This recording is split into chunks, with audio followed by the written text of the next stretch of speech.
And let me give a nod as far as YouTube gossip to Rocked, Z Moulton's show, which is edited and tight and moves along. It's very, very entertaining. And even though I'm a little jealous, I do understand how some people say that it's their favorite show now. That's all right. And look, the business about last Fez night, I'll go ahead and say it. I said to L. Brookman that I was just wondering, why did you pick me as a target? And one of the ideas that I came off was that you saw me as when other people go after channels, they go after somebody that might have more of a following or a bigger channel. And I didn't. I'm embarrassed to come off as sounding like I'm bragging about my followers. But most of my subscribers are all sock accounts and dead accounts, and I'm lucky if I can get 200 hits on a Fez night, as it is. So it's not, Now, if I went back and did more waterboarding videos or did something controversial like, I don't know, like Sarah Palin's love child or something, and just did a rants about, Sarah Palin or whatever. But I'm tired of it. And like I said earlier, I said this business of just the back and forth, and I found myself, yes, cubby-holing people, pigeonholing them, and I was doing it today, and I'll just say with Napalm Blute on Fez Night number 4, the Valentine Fez number 4. He went in there to stick up for L. Brookman, and he said something about, oh yes, hubris is one of the defenses of liberals or something, which sounded like a blanket statement to me, and it just bothered me.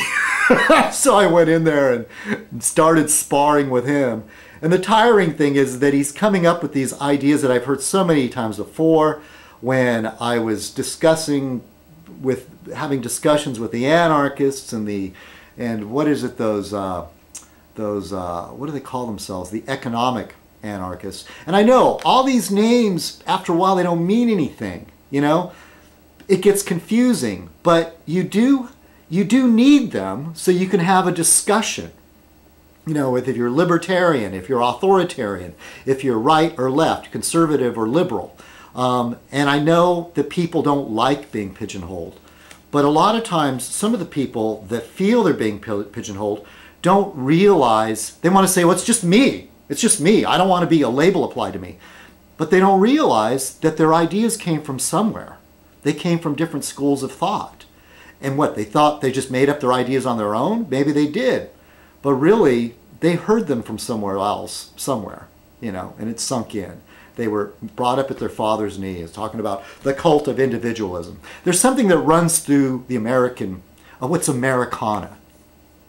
And it's this idea of the rugged individual, the Old West, and you'll meet a lot of libertarians out in the West.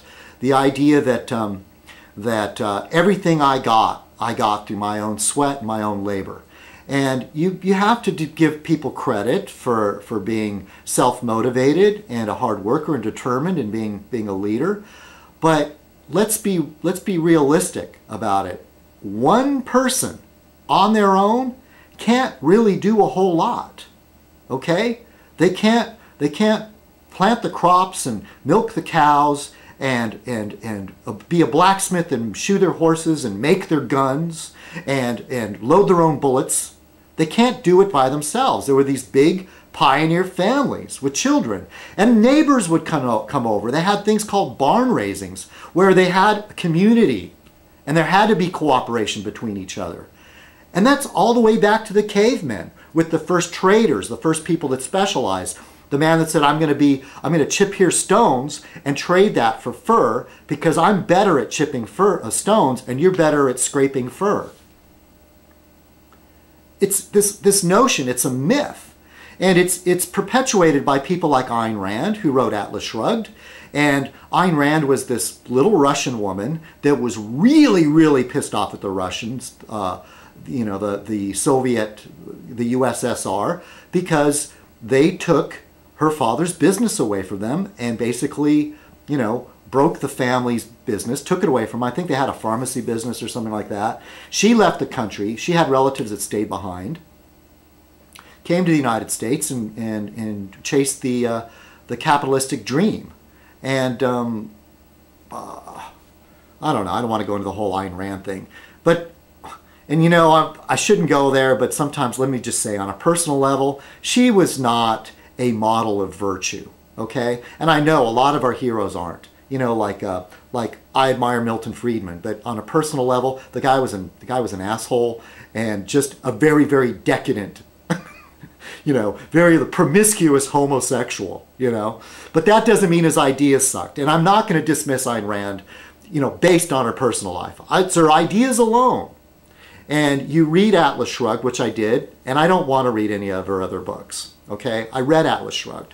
And, you know, it's this whole, like, evil government standing away in the copper miners. But what she never addresses in any of that is what was going to keep the copper mine from polluting the valley, you know, the entire mountain, the entire valley, you know, driving out the indigenous people in the South American copper mine. She doesn't, it's basically a survival of the fittest sort of thing, which Darwin never really, he never talked about. It wasn't a Darwinian thing. Somebody else came up with the idea of social Darwinism. That wasn't Darwin. You know, Darwin did not believe that the stronger man, you know, the one who can beat the little man down, should be the one to survive. In fact, if that were, you know, in that society itself, Darwin himself wouldn't have made it. You know, we need civilization for the thinkers and the artists and the other ones that can't go out and fight and scrap and be warriors the same way that bigger, stronger person who's not really, intellect is not their priority. Hence it's society. And this whole notion of a world with a very, very weak government and the corporations or the so-called individual. So the so-called individual would be like what? Like Bill Gates? You know, building up this giant corporation. And they say, well, people always have a choice, but when it becomes so big, people don't have a choice anymore without the government stepping in and regulating it. I mean, it's so like, to me, it's so simple and obvious that I have a hard time repeating myself, and I don't want to have these arguments anymore. And I know that you're just going to disagree. I'm tired of dealing with people that have already made up their minds. Now, for some of you that are still deciding, you know, okay, well, I have something to say to you. Ask me a question. But the whole idea is like everything I say, you're going to argue with me about it. I'm done with that. I've done that plenty of times with other people. Go back, watch my old videos, read the comments, see all the old arguments over and over and over again. And plus, overall, I'm just depressed. You know, I'm always talking about how depressed I am. I'm depressed about the state of the economy. Let me lower this just a bit. You know, things aren't good. You know, I saw this like job headline. Oh. It said like millions of workers, it was on the New York Times headline, excuse me. Millions of workers aren't going to be able to find work for like 2 years. And that our social safety net for workers is only a temporary stopgap. Hey, there sounds like they're talking about me. It sucks.